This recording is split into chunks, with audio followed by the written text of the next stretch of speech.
विधानसभा से बसपा प्रत्याशी बालकृष्ण चौधरी ने टीवी 24 भारत न्यूज से विशेष चर्चा करते हुए कहा कि विधानसभा का विकास करने के साथ साथ सुव्यवस्थित और नशा मुक्त करना पहली प्राथमिकता है। साथ ही कहा कि पूर्व विधानसभा क्षेत्र की जनता ने भाजपा और कांग्रेस दोनों को मौका देकर देख लिया है और बहुजन समाज पार्टी जनता के बीच विकल्प के रूप में है, जिसके चलते इस बार उन्हें पूरा भरोसा है कि क्षेत्र की जनता उन्हें जरूर मौका देगी।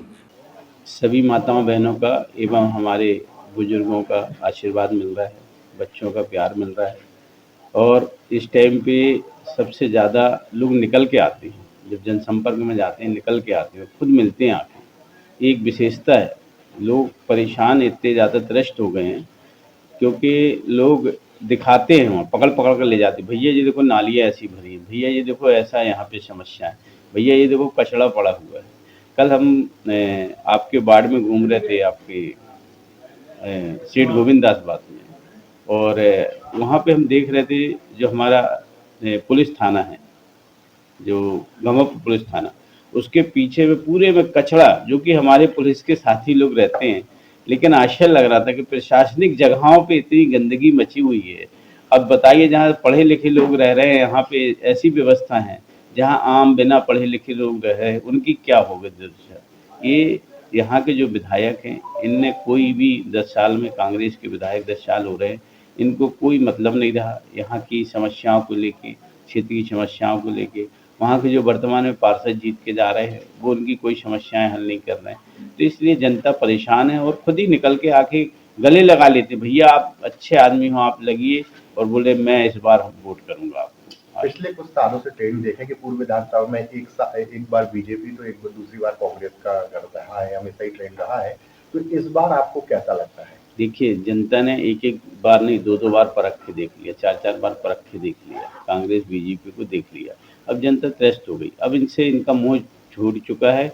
अब समय आ गया है, जिस समय जैसे मंगल पराग जी एक बार परिवर्तन करे थे इस पूर्व विधानसभा, इस बार बहुजन समाज पार्टी इस पूर्व विधानसभा में देखा जाता है कि सबसे ज्यादा मुस्लिम बाहुल्य क्षेत्र है, आबादी है इस बार, लेकिन AIMIM की एंट्री हो चुकी है, तो उससे देखिए, AIMIM की जो मुख्य धारा है, देश का संविधान बताती है और बहुजन समाज पार्टी इस संविधान को बताती थी, है ना। लेकिन हमारे मुस्लिम भाई इस बात को समझ नहीं पाते थे। लेकिन अब वर्तमान में जिस संविधान को OBC जी बता रहे हैं, उस संविधान को अब लग रहा है कि बहुजन समाज पार्टी हमारी जो पहले बोलती थी वो सही है। इसीलिए जो हमारे मुस्लिम भाई हैं, इस बार उनका खुल के समर्थन मिल रहा है। जब हम जाते हैं क्षेत्र में, अभी हमने पूरे 4 मुस्लिम वार्ड का जनसंपर्क किया। चारों मुस्लिम क्षेत्रों में जब हम गए तो वहाँ पे देखा कि सबसे ज़्यादा जो वहाँ के लोग हैं निकल के आए, बोले भैया आप सही बोल रहे हो, OBC जी जो बोलते रहे संविधान के बारे में बताते रहे। तो ये बात लोगों को समझ में आ गई है कि अब हमें संविधान ही मुख्य धारा है इस देश की, जो हमें सम्मान दिलाएगा, इज्जत दिलाएगा और हमें सुरक्षा दिलाएगा, इसके अलावा कोई नहीं। और आप जैसे देखा है आपने, संविधान के माध्यम से इस देश की सुरक्षा और बराबरी का अधिकार जो है संविधान ही में है और कोई चीज़ में नहीं। इसलिए मुस्लिम साथी भी जो हमारे हैं बिल्कुल खुल के इस बार भरपूर समर्थन में। पूर्व विधानसभा में हम बात करें तो सबसे ज्यादा नशे का कारोबार होता है, जो युवा पीढ़ी है वो नशे में अधिकतर डूबी होती है, तो उस क्षेत्र में आप क्या काम करेंगे अगर जनता मौका देती है? देखिए, ये सब जो नशा जो बिकता है, कोई माई का लाल नहीं है कि पुलिस प्रशासन की आड़ में कोई बिकवा सके। जो विधायक रहता है, विधायक के होते हुए नशा बिल्कुल टोटल बंद हो जाएगा। विधायक ऐसा होगा, आपका अच्छा विधायक होगा, आपके कोई की हिम्मत नहीं, कोई थानेदार अपने क्षेत्र में नशा बिकने देगा।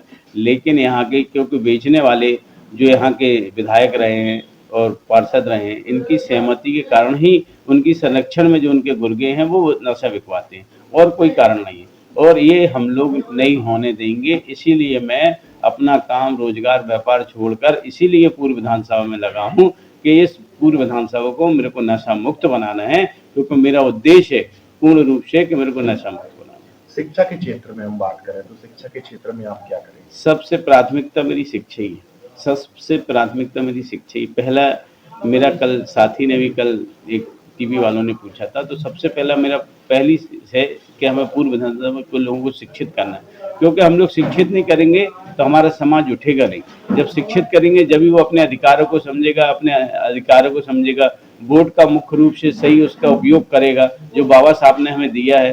शिक्षा के माध्यम के बिना और कोई हमारा इस पूर्व विधानसभा को नहीं बदल सकता है। हम सबसे पहले जो हमारे स्कूलों की दुर्दशा बनी हुई बिगड़ी हुई है, जो प्राइवेटीकरण पूरी विधानसभा में पूरे देश में है, पूरे प्रदेश में है, उस शिक्षा व्यवस्था को हम लोग सुधारेंगे। सबसे पहले सरकारी स्कूलें अच्छी बनाएंगे, पूरी मॉडल स्कूलें बनाएंगे। पूरे जबलपुर की जो हमारी पूर्व विधानसभा की है उनको सारी स्कूलों को मॉडल बनाएंगे और बढ़िया जो आधुनिक जैसी प्राइवेट स्कूलें होती है उससे अच्छी व्यवस्था देंगे।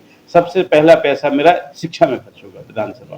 पानी की बात करें, पानी की समस्या काफी पूर्व विधानसभा क्षेत्र में देखी जाती देखिए, हम लोग बोलते हैं पानी की समस्या, हम उज्जैन पानी पहुंचा देते हैं का कुंभ होता है, हम यहाँ से रीवा पानी पहुंचा देते हैं कहीं कोई पानी की समस्या होती, लेकिन हम अपने नर्मदा डैम होने के बाद भी हम जबलपुर को हम पानी नहीं दे पा रहे लोगों को पीने के लिए। हम किसानों को खेती में पानी दे रहे हैं, अच्छी बात है, लेकिन हम पीने के लिए अपने क्षेत्र के लोगों को पानी नहीं दे रहे, तो ये बहुत दुर्भाग्य की बात है। और हमने देखा है कांग्रेस और बीजेपी के लोग अपने टैंकर चमकाते रहते हैं बरहम में फोटो लगा के। आप बताइए, जब हमारे पास नर्मदा बनी हुई है, हमारे पास 4 इतने बड़े स्रोत बने हुए हैं पानी का, हम पूरे आसपास के पूरे मध्य प्रदेश में पानी पहुंचा रहे हैं, और नर्मदा जी होने के बाद भी हमें भाषण बस करते हैं कि हम वो होना चाहिए, लेकिन हमने टैंकर चिपकाने के लिए, वो त्रस्त करने के लिए, परेशान करने के लिए, अपने टैंकर चिपकाने के लिए आप पानी की व्यवस्था नहीं दे रहे हैं लोगों को। तो सबसे दुर्भाग्य की बात है। और दोनों विधायक 20 साल बीजेपी का रहा, 10 साल कांग्रेस के विधायक हो गए। अब भाई कितना मौका जनता चाहे, इसलिए जनता त्रस्त हो गई है। क्या अब इनको अलग करना है? तो जब हमें शिक्षा नहीं दे सकते, पानी नहीं दे सकते, स्वास्थ्य व्यवस्था नहीं दे सकते, सरकारी अस्पतालें नहीं है, पूरी जो पूर्व विधानसभा में सरकारी अस्पतालें थी उनको बंद कर दिया, तो ये सब कुछ फैल हो चुके हैं। जनता त्रस्त हो गई है और इस बार जनता इनको नकार रही है। भाजपा लाडली बहना योजना चला रही है महिलाओं को लेकर, उस पर आप भाई देखिए, आप बेरोजगार बनाते रहोगे, 1000 हम कहते 5000 दे दो, तो 5000 में क्या घर पूरा हो जाएगा? प्राइवेट स्कूल में आप स्कूल नहीं दोगे तो 5000 में स्कूल की फीस चली जाएगी, क्या वो बच्चे पढ़ लेंगे क्या खा लेंगे? बताइए आप। हम तो कहते एक नहीं 5 दे दोगे, लेकिन 5 में क्या पूरा हो जाएगा? आज के इतनी महंगाई में आदमी चल नहीं रहा, हर आदमी एक सुविधा, हर सुविधा चाहता है, लेकिन आप बताइए 1000 में 1500 में कुछ नहीं होगा। मैं तो बोला 5 भी दोगे नहीं, अरे रोजगार दीजिए, काम दीजिए, लोगों को व्यापार दीजिए, इसकी जरूरत है। इस टाइम काम और रोजगार की जरूरत है, और लोगों को काम और रोजगार देंगे, हमारे क्षेत्र में उद्योग लगवाएंगे, जिससे हमारे युवाओं को रोजगार मिले, लोगों को सरकारी नौकरी की व्यवस्था।